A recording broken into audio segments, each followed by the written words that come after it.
just like psh.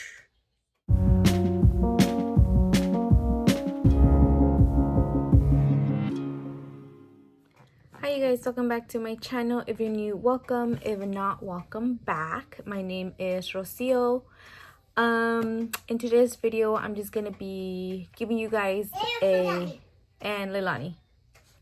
I'm gonna be giving you guys a birth story, I guess, labor and delivery story.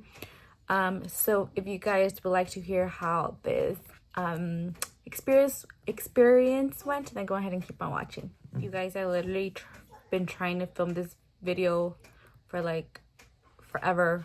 I've tried recording it 3 times, but I always get interrupted by Leilani or by the baby. So let's see how this goes. I delivered December 14 at 7 a.m. 7:10ish, 7:05ish a.m. So I did go the full 40 weeks, surprisingly, for being my third. And I delivered the exact expected date that they gave me. And I don't know if it was because I drank this tea. It goes by Midwife's Brew. Or else I would probably go over like a day or two after my 40 weeks. And then they would, if I went longer, they were gonna have to induce me. So I tried this tea and it actually worked, I want to say. So I grabbed the ingredients, which is basically lemon tea, almond butter, nectar juice, castor oil, and I want to say that's all. I drank this tea on Friday, the 13th December, around 7. And you have to take it between 30 minutes. So I stopped drinking it at 7:30. 9 came around and I was starting to get contractions. And the contractions were a little bit more than what they usually are. Well, what they usually were. And so I was like, okay, maybe it's working. But they kind of went away. So I was like, oh, it's not going to work or whatever. So I went to sleep. I woke up at 12 because they woke me up. They were bearable, but they were uncomfortable to the point where I couldn't go back to sleep. So I was like, am I going into labor or what's wrong? Because they weren't consistent. They weren't like a minute or two apart. They were like an hour, like 30 minutes to an hour. So around 2ish, I called the labor and delivery and I told them what was going on. And they were like, go ahead and drink 16 ounces of cold water and lay down on your left side and then track your contractions. So that's what I did. But I didn't notice anything changing. They weren't like so close together. So I called again. I was like, I'm still having contractions. They haven't gone away. But they're consistent. They're there, but they're not like a minute or two apart. I feel like that contraction was like always there, if that makes any sense. They're like, okay, just come in since it's your third baby and you are 40 weeks. Just come in. We'll go ahead and monitor you or whatever. So we got everything ready. Just in case. And we arrived there around, I want to say 4:30ish, going to 5ish. They kept me in this room where they just monitor the baby's heartbeat and your contractions, and they checked me, and I was 4 centimeters dilated. So they're like, we're gonna go ahead and just keep you since this is your third baby and you're already 4 centimeters dilated. So I was like, okay. So I got switched to my actual delivery room like around a little bit past 5, I want to say.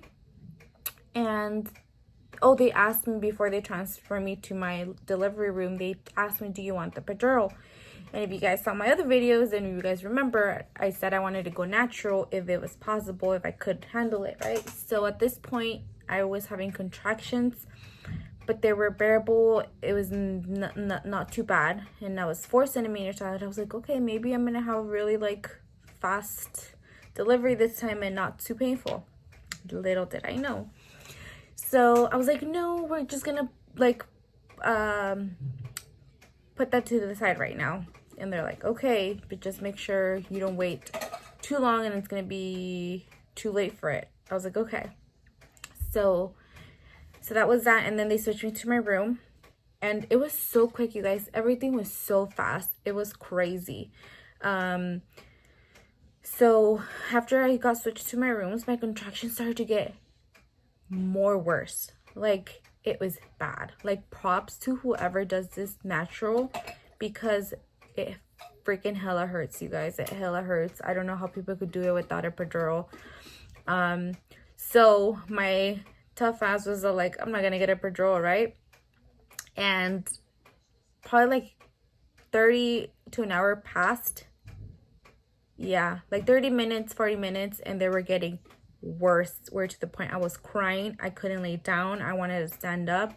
But my nurse was very rude. She was so rude. Like, I at this point, I had no medications, just the IV. So I could like walk around, you know, and she's like, just go ahead and lay down. I'm like, I can't lay down, because if I lay down, I feel like it hurts more. Like, I wanted to walk around, because it kind of released a little bit of the pain, but I don't know, she was so rude. She was making everything so uncomfortable. Maybe if I had another better nurse, it would have been a better experience, but it didn't happen. So yeah, it was painful at this point, and I was like, I can't do it. I'm like, I need the epidural. And so my nurse was like, let me see if I could give you pain medications through your IV. I was like, okay.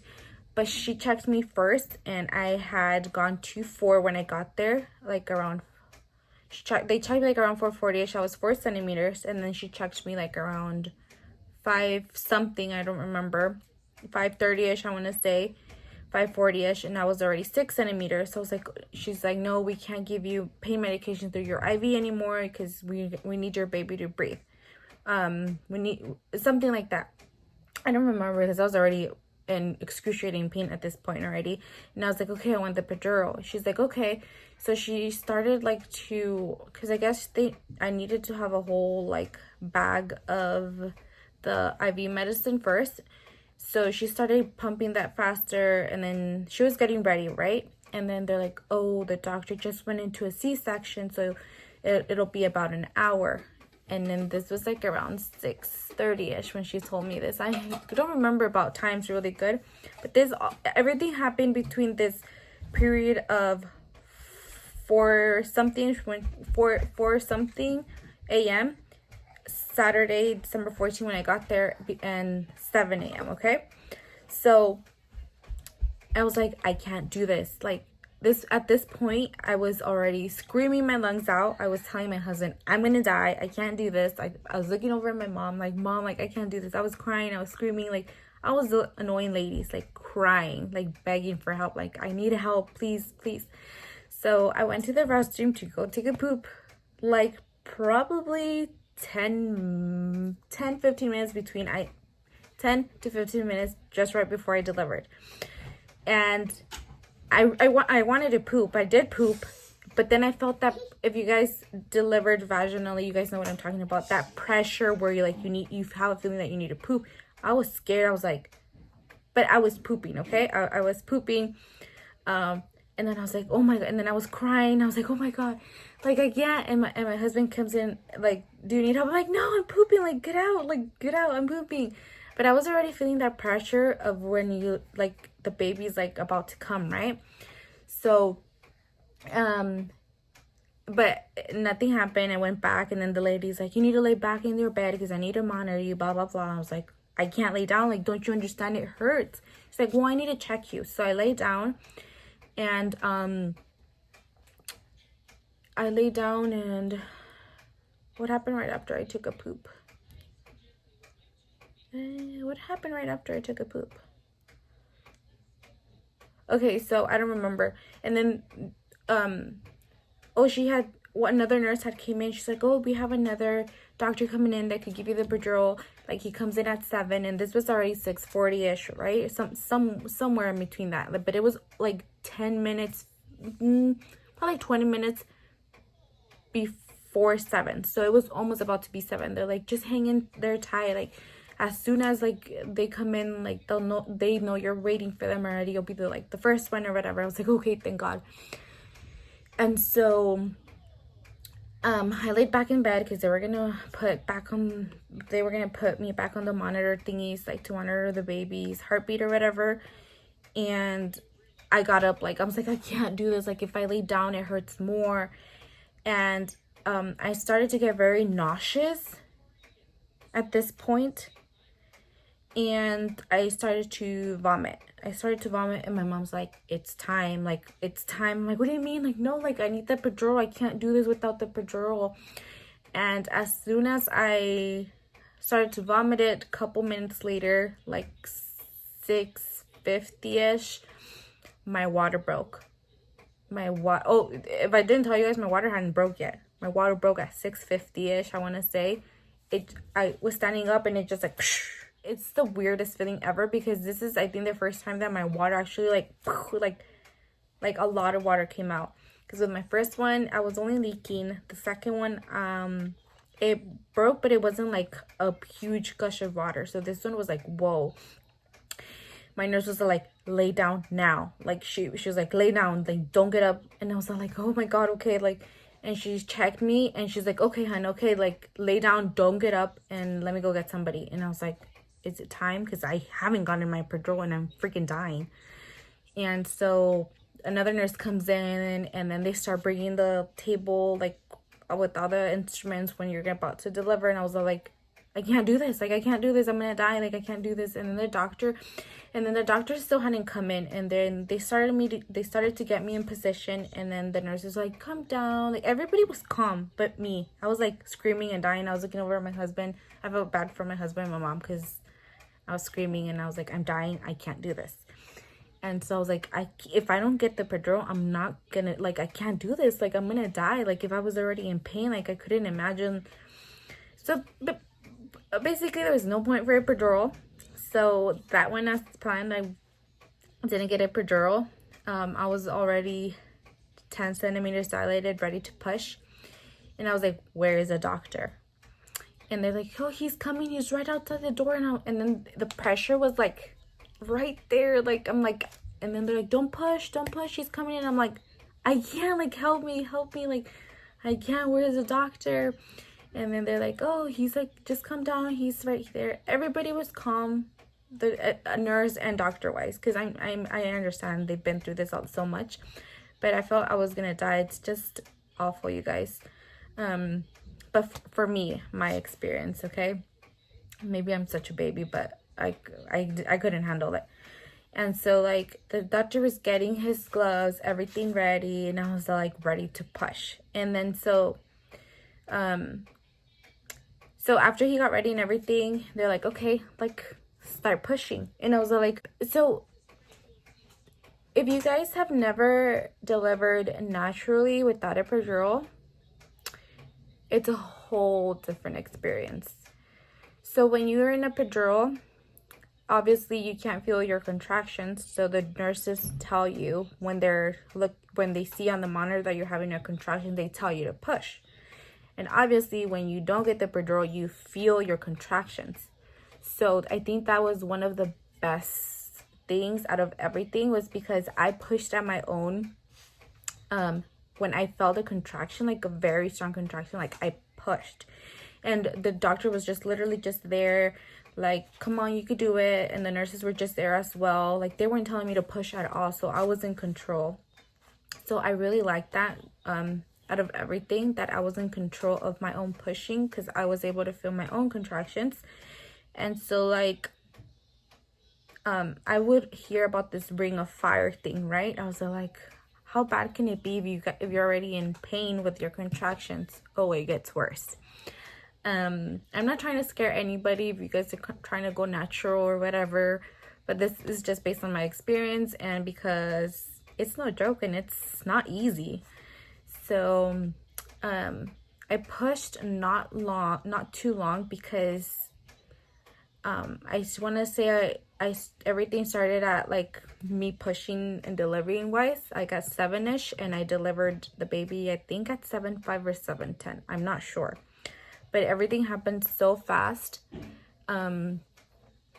Because they're like, it's coming, it's coming. I felt that I was pushing forever, but it was only probably like 5 minutes that I was pushing the most.